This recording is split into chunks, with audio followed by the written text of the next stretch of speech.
So I know that you guys have been studying about Malaga Island, and I'm hoping that what you're going to get out of today is you're going to get to know the islanders a little bit better through the exhibit, the story we're trying to tell, the historic documents that you have here, as well as the objects. And hopefully you'll be able to work very much like a historian would doing research using the exhibit, and very much like an archaeologist. We're going to talk a little bit about evidence, because if you're doing research, you're going to be dealing with a lot of evidence, or trying to find evidence to support your theories.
Berries and fish, some sort of fishermen. I read those paragraph things, and it mentioned how there's fishermen, lobstermen, and how they clan.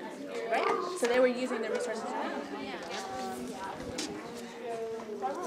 Give you an idea, if you can just try to make out some of this. It's a receipt that's going to give you an idea of what they're buying from the general store. Just scribble.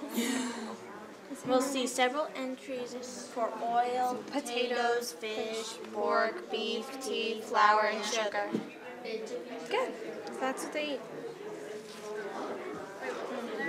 Look at the pictures that are going on here. Well, she doesn't look very happy, but... And then, do you think she wanted to have her picture taken? Probably not. Probably not. Why did they take a picture then? Well, this was before missionary aid, and this was with after missionary. That's like a big clue. So we need to ask a whole bunch of questions when we see a photo like this to see if we're getting to the, the actual purpose. Yeah. Story, and we have the author here today, as well as several descendants from the island, which is a really wonderful thing, because what you learn by having those descendants present and with us today is that community was not eliminated, as so many people tried to do. That community lives on through these people, and they're here for you today to talk to, and I thought I'd just bring them in over here. Know what school is this? Deer Isle. It's a pleasure to meet all of you. My name is Laura Harrison, and my grandfather is one of the descendants from Malaga Island. My mother is here with me today. It's her father. When you look back on the huge wall mural on the end there, the smallest little boy there is my grandfather. And this is part of his story of what happened to him and the other descendants from that island.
But I have worked for 36 years in the same facility. My mother worked for over 30 years as a librarian.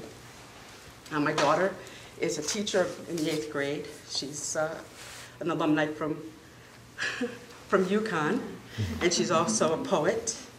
We have other members of our family who have, gone on to become nurses and do wonderful things. Oh, I'm so glad that your children are coming and that they're interested in this story. We're just finding out a lot of stuff ourselves. Right. So this is kind of fresh and new even for me. And for my mother, it's a validation that people really do care. You just kind of wish that people had known it cared. Exactly, and it impacted my mother's life. Her father was haunted by what happened that day and the day subsequently afterwards. Just haunted, and it did it. It changed her life. It changed everybody's life that they came in contact with. Yeah, so I'm so glad that your kids are interested in this story. And I'm so glad they got a chance to see their first-hand evidence. Actually, it was interesting.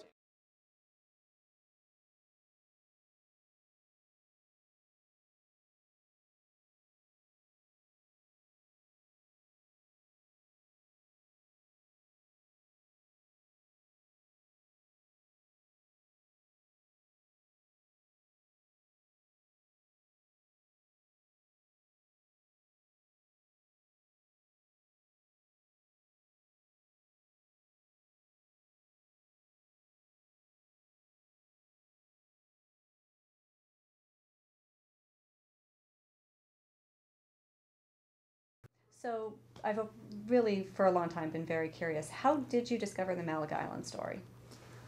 My wife's family is from Brunswick, Maine. Ah. And it's about just an hour south of here or so. Mm-hmm. And so every summer we would come to visit the farm and to be with the family for a couple of weeks. And we did the same thing over and over and again because the kids wanted to do the same things over and over again in the same order on the very, each day. Right. And so one year I suggested that we get a guidebook and that we try and do something completely different every other day, just for a variety. Cool. And of course the kids said, no, we're not going to do that at all. That's not going to happen. Right. So I got the guidebook anyway, and the second day came and I said, let's go up to Phippsburg and just see what we can see there. And they said, no, we're not going to do that. Today's the day for whatever it was. Mm-hmm. And so in a big fit of pique, I went up. But in the guidebook, there was this tiny little, I don't know if it was 3 sentences, this little paragraph on the story of Malaga Island. Mm. And so when I went up there, I thought, well, let me see if I can go down and see the island, which took a while to find the place to go down and do that. And then I went over to the church, and then the Congregational Church there, and then down to the library, which is right by the church. Mm. And they had the newspapers from the period, and I knew the years that it was set on.